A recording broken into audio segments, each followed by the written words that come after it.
back to the 30-day challenge. I don't think we've done a story about little free libraries. They're all over the world.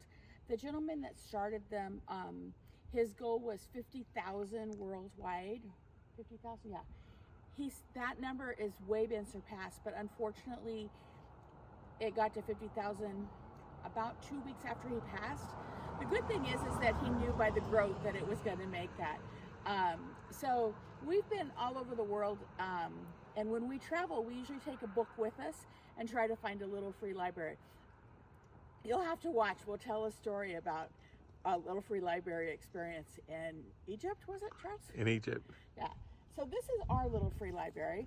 It's actually littlefreelibrary.org is a nonprofit organization.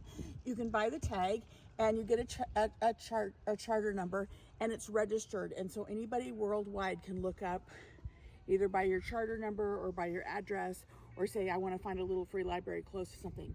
So mine is an extreme mess right now. So the idea is that you can put in a book, you can take a book. Sometimes people take multiple books, it's okay. And sometimes people donate a bunch of books. And so today, I'm gonna change sides over here, Charles. So today my book, my little library is a real mess. This is actually one of the libraries that you can buy online. You can make your own. They also have these little dog hooks you can buy online. We've hung a poop bag here also. We tried a chalkboard on one side and a bulletin board on the other side. That part didn't really stay. The weather just kind of got to it. This is the smallest little free library I think you can buy. And it has its advantages and its disadvantages. One thing is, we didn't think about it when Charles mounted it.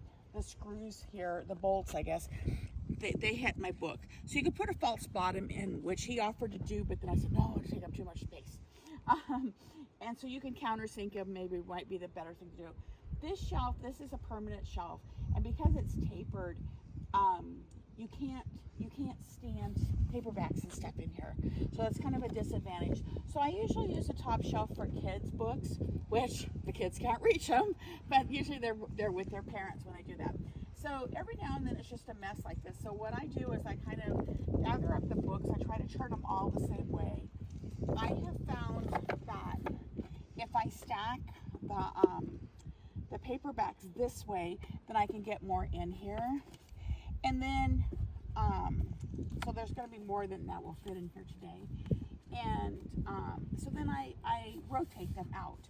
Sometimes if something has been in here and it's not going, I'll just put it into somebody else's free library, because at another location it might go. And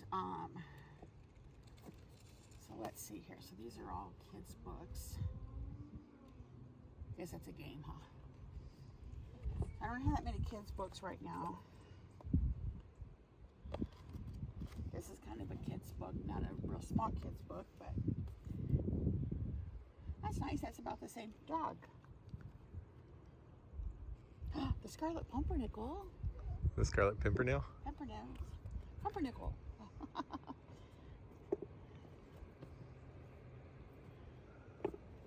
more of them are going to fit in here than I thought they were going to fit in here. Shakespeare, the Taming of the Shrew. We got some really... So these two don't quite fit. So what I could do is I could rearrange these and make them tight, but I get enough rotation. I'm just going to take these in the house and I'll bring them back out. And then we have some, if we get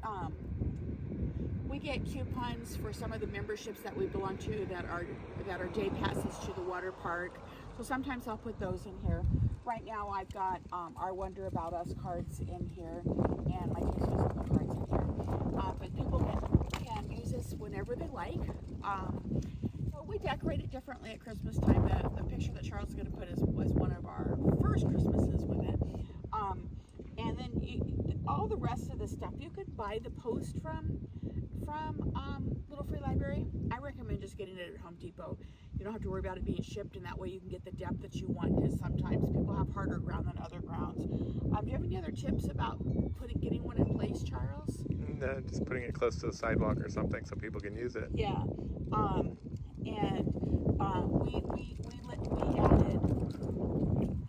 We added these magnets at a later date, because sometimes this churns and gets out.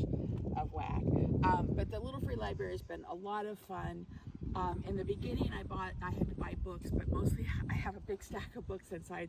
I get a lot donated now, and a lot of people, when their parents pass away, they'll bring me back by boxes and boxes of books, because it's usually the parents and the grandparents that read book. These newer kids, they're, everything's on there. It's paperless. They're on their phones, but some of us like the feel of real paper.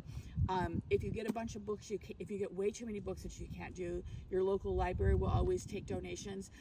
You don't want to give them anything that's tattered or torn. If it's tattered or torn, I don't usually leave it in here either. I usually put it in the recycle bin. But the library can sell those and help support your local library. So they usually have those sales. Here in Escondido, I think they do it. Do they do it twice a year, Charles? Yeah, I think so. I think it's twice a year. It might be quarterly, but I think it's twice a year. And so that helps support your local library as well. But we've had a lot of fun seeing the little free libraries all around the world. So if you don't have one, and you have a spot for one, look it up and get one. And it doesn't cost much to register it. And if you don't have a spot for one, sometimes I've seen a couple Girl Scout troops and stuff had asked the city if they can put one in parks and such. And then visit them and share your books with other people, and you can share them worldwide. Thank you, and have a great day.